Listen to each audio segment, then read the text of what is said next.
जनसंवाद न्यूज, सत्य आणि विश्वासाची बातमी। जम्मू काश्मीर मधील पहलगाम दहशतवादी हल्ल्याच्या पार्श्वभूमीवर भारत पाकिस्तान क्रिकेट सामना खेळवण्याच्या केंद्र सरकारच्या निर्णयाला देशभर तीव्र विरोध होत आहे।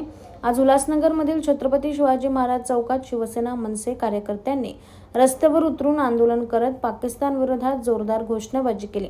यावेळी कार्यकर्त्यांनी पाकिस्तानचा ध्वज जाळण्याचा प्रयत्न केला असता पोलिसांनी त्याला विरोध केलाय। त्यामुळे दोन्ही पक्षाचे कार्यकर्ते आणि पोलीस यांच्यामध्ये झटापट झाली।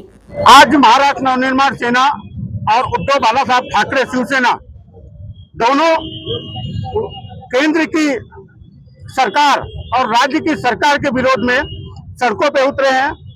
आज जो बीजेपी का धोरण है, एक तरफ तुम सिंदूर ऑपरेशन चलाते हो, पाकिस्तान का पानी बंद करने का ऐलान करते हो, सर्जिकल स्ट्राइक करते हो, हमारे कितने सैनिक मारे गए, पहलगाम में हमारे 22 लोगों का सिंदूर उजाड़ दिए गए, और आज दुबई में पाकिस्तान और इंडिया का क्रिकेट मैच करवा रहे हो। तुम्हारे बीजेपी सरकार के ऊपर धिक्कार है। हम उद्धव बाला साहब ठाकरे और मनसे की तरफ से हम धिक्कार करते हैं बीजेपी सरकार का।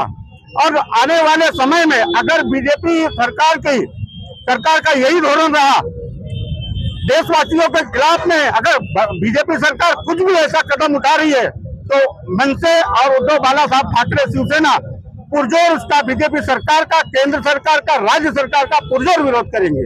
मुळामध्ये पहलगामवरती हल्ला झाल्यानंतर या सरकारने पाकिस्तानच्या विरोधात अनेक ऍक्शन घेतल्या।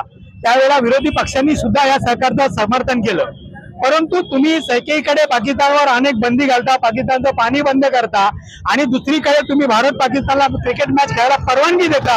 याचा तुमचा जाहीर निषेध केला पाहिजे, कारण या सरकारची नेमकी धोरणं काय आहेत? हे फक्त जनतेला वेडा बनवायचं काम सुरू आहे का? एकीकडे विरोध करता, दुसरीकडे त्यांच्यावर क्रिकेटचा सामना खेळताय, म्हणजे तुमच्या मनात नेमकं आहे काय?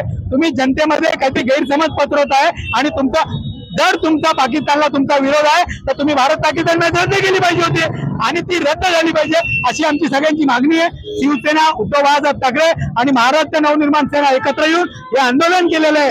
आम्ही या मोदी सरकारचा जाहीर निषेध करतो की अशा गोष्टी ज्या केल्या जातात, आज एवढ्या निष्पाप लोकांचे बळी गेलेत, पण एवढे बळी गेल्यानंतर जर तुम्हाला क्रिकेट खेळायचं असेल अशा गोष्टीचा जाहीर निषेध झाला पाहिजे। यापुढे आम्ही आता त्यांचा झेंडा घालून घोषणा दिलेल्या आहेत। यापुढे जर असंच चालू राहिलं तर दोन्ही पक्ष मिळून आम्ही रस्त्यावर येऊन आंदोलन करू आणि त्यावेळेला जी काही परिस्थिती उद्भवेल त्याला सरकार जनसंवाद न्यूज, सत्य आणि विश्वासाची बातमी। आजच सबस्क्राइब करून बेल आयकॉनला क्लिक करा आणि पहा ताज्या घडामोडींचा अचूक अंदाज आपल्या मोबाईलवर।